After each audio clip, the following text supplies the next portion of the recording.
আজকে কই মাছের পাতুরি বানাবো। ফার্স্টে শিলে 3 কোয়া রসুন, 4-5টা শুকনো লঙ্কা, অল্প কালো জিরে সর্ষে, অল্প সাদা সর্ষে নিয়েছি। চাইলে এই পরিমাণটা আপনারা কম বা বেশি করতে পারেন, আমি এই পরিমাণটা ইউজ করেছি। শিলে সবগুলো মিহি করে বেটে নেব। বাটার সময় মাঝে মাঝে একটু জল দিয়েছি। 2-3 বার একদম মিহি করে মশলাটা বেটে নিয়েছি। বেটে সাইডে একটা প্লেটে রেখে দিলাম। কই মাছ 2-3 বার করে বেশ ভালো করে ধুয়ে নিয়েছি যাতে শ্যাওলা ভাবটা চলে যায়।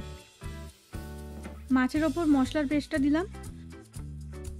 তারপর পরিমাণ মতো নুন, হলুদ গুঁড়ো, অল্প জিরে গুঁড়ো, Kashmiri red chilli powder, 2 tablespoon সর্ষের তেল দিয়েছি। মাছের সাথে মশলাটাকে ভালো করে মাখিয়ে নিচ্ছি। 1 মিনিট মতো মশলাটাকে মাখিয়ে নিলাম। সবগুলো মিশিয়ে নিয়ে 10 মিনিটের জন্য মাখিয়ে রেখে দিলাম। একটা জায়গাতে জল গরম করে নিয়েছি। কলাপাতা ফার্স্টে এমনি জলে ধুয়ে নিয়েছি। তারপর জল একটু ফুটিয়ে নিয়ে তাতে কলাপাতাগুলো ভিজিয়ে নিচ্ছি যাতে নরম হয়ে যায় আর মোড়ানোর সময় যাতে না ফাটে। সবকটা কলাপাতা একইভাবে দুটো সাইড ভিজিয়ে নিচ্ছি। 10 মিনিট পর ঢাকা খুলে নিলাম।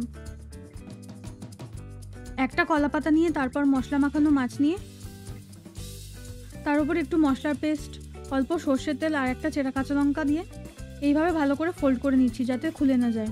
কোনো সুতো ইউজ করিনি। চাইলে আপনারা সুতো দিতে পারেন, আবার নাও দিতে পারেন, এইভাবে ফোল্ডও করতে পারেন।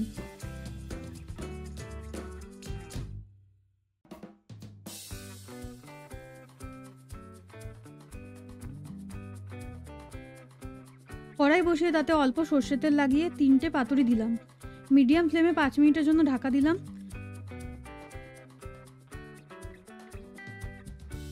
5 মিনিট পর খুলে সবগুলো আলতো হাতে উল্টো পাল্টে দিয়ে 5 মিনিটের জন্য আবার ঢাকা দিলাম।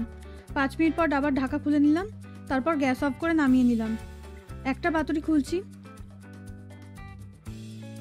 দেখতে দারুণ লাগছে।